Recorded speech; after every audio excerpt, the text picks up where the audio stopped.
नमस्कार साथियों, स्वागत है आपका सिविल लक्ष्य एकेडमी के Chhattisgarh daily current affairs programme में।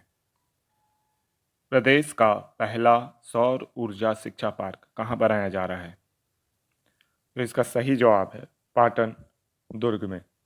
प्रदेश का पहला सौर ऊर्जा शिक्षा पार्क बनाया जा रहा है।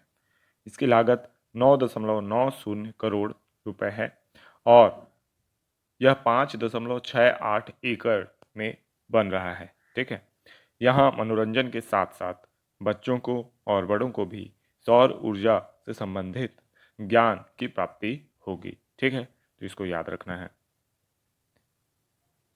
प्रदेश के 10th 12th के टॉपर्स किस तिथि को हेलीकॉप्टर की सैर करेंगे? इसका सही जवाब है 8 अक्टूबर। तो प्रदेश के 10th 12th के टॉपर्स 8 अक्टूबर को हेलीकॉप्टर की सैर कर चुके हैं। ठीक है, तो इसको याद रखना है। ये राज्य सरकार का एक नया इनिशिएटिव है जिससे बच्चों को अच्छी पढ़ाई के लिए प्रोत्साहित किया जा सके और उनकी जो इच्छाएं होती हैं, है ना, हेलीकॉप्टर में बैठने की, वो भी इससे पूरी होंगी। नेक्स्ट क्वेश्चन है, बस्तर कनेक्ट के तहत कितने गांवों को फ्री वाईफाई सुविधा प्रदान की जाएगी? इसका सही जवाब है 108 गांवों को। तो बस्तर कनेक्ट एक महत्वाकांक्षी परियोजना है जिसके तहत बस्तर को डिजिटल बस्तर बनाने की योजना है और इसके तहत 108 गांवों को 10 Mbps की गति, जो कि तीव्र गति है, से जोड़ने की कोशिश है और यहाँ फ्री वाईफाई सेवा उपलब्ध कराई जाएगी। हाल ही में इमली प्रोसेसिंग यूनिट की शुरुआत कहाँ की गई है? इसका सही जवाब है धुरागांव, बस्तर। ठीक है, तो ऐसा अगर क्वेश्चन आए तो आपको पता है कि सर्वाधिक इमली जगदलपुर के पास ही होती है, तो निश्चित तौर पे बस्तर का ही कोई स्थान होगा जहाँ पे इमली प्रोसेसिंग यूनिट सक्सेसफुल रहेगी। ठीक है, तो धुरागांव, बस्तर में इमली प्रोसेसिंग यूनिट की शुरुआत की गई है। ठीक है, तो शुभारंभ इसका मुख्यमंत्री श्री भूपेश बघेल जी के द्वारा किया गया है। नेक्स्ट क्वेश्चन है, अगले वर्ष के लिए विश्व बैंक ने भारत की जीडीपी दर अनुमान को घटाकर कितना कर दिया है? इसका सही जवाब है 6.5%। तो विश्व बैंक ने भारत की जो जीडीपी विकास दर है उसके अनुमान को घटाकर अब 6.5% कर दिया है। कारण है यूक्रेन रसिया विवाद, तेल की बढ़ती कीमतें और अस्थिरता, अनसर्टेनिटी। ठीक है, इसके कारण जो विश्व बैंक ने बताया है कि भारत की जो विकास दर पहले मिलने वाली थी वो अब नहीं मिलेगी। कारण यह है कि निवेश भी प्रभावित हुआ है इससे।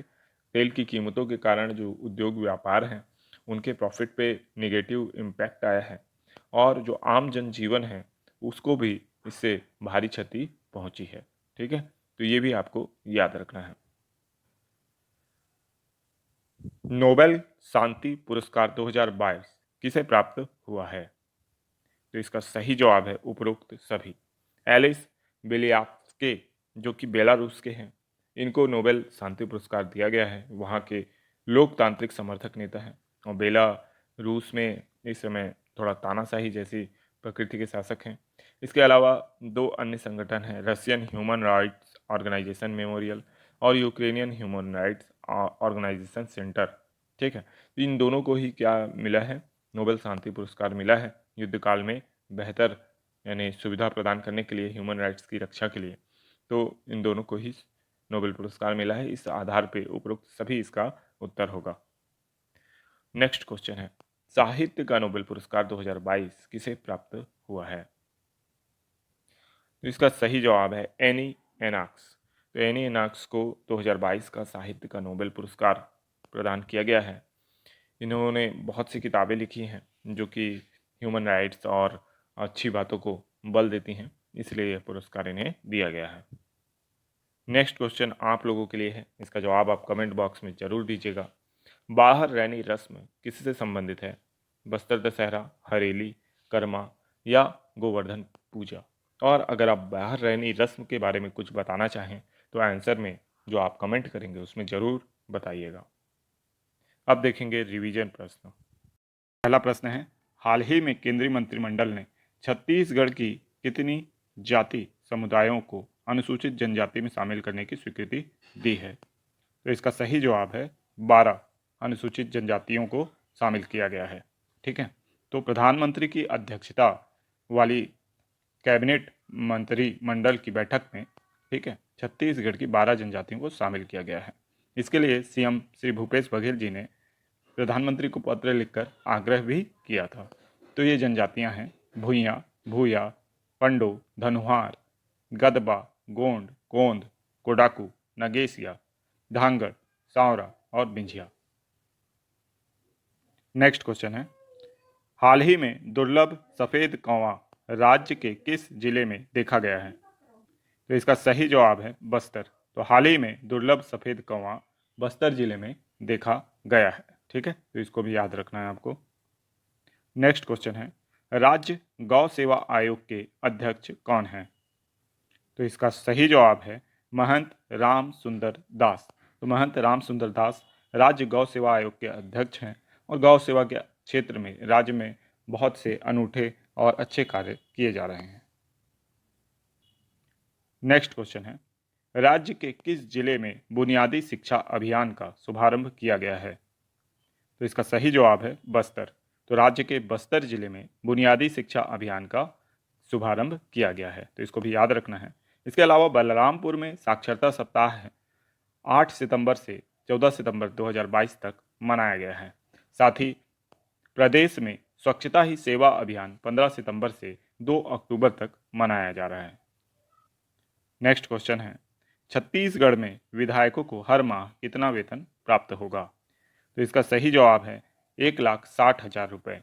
तो छत्तीसगढ़ के विधायकों को हर महीने 1,60,000 रुपये वेतन मिलेगा। वर्षों से मिल रहा अदली भत्ते की सुविधा को यहाँ खत्म किया गया है। उनके वेतन भत्ते में लगभग दोगुने का इजाफा भी किया गया है और यह जो बढ़ा हुआ वेतन है उनको 12 सितंबर से प्राप्त होना शुरू हो जाएगा, मतलब उसकी गणना शुरू हो जाएगी। इसके साथ ही साथ जो विधानसभा अध्यक्ष हैं उनका वेतन 1,96,000 रुपये हो गया है। नेक्स्ट क्वेश्चन है, देश के दूसरी बार अटॉर्नी जनरल कौन बने हैं?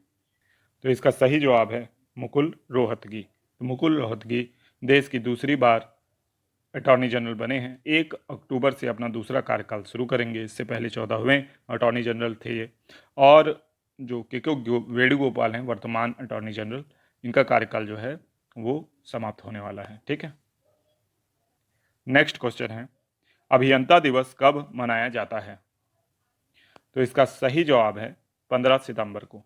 तो एम विश्वेश्वरैया की याद में देश में अभियंता दिवस 15 सितंबर को मनाया जाता है और इंजीनियर्स की वैज्ञानिक अनुसंधान और जितने भी हमारी टेक्नोलॉजी सर्विसेज हैं सभी क्षेत्रों में बहुत ही महत्वपूर्ण योगदान होता है। नेक्स्ट क्वेश्चन है, जिमैक्स 2022 सैन्य अभ्यास भारत किस देश के साथ आयोजित कर रहा है? तो इसका सही जवाब है जापान। जिमैक्स 2022 सैन्य अभ्यास भारत जापान के साथ आयोजित कर रहा है और यह बंगाल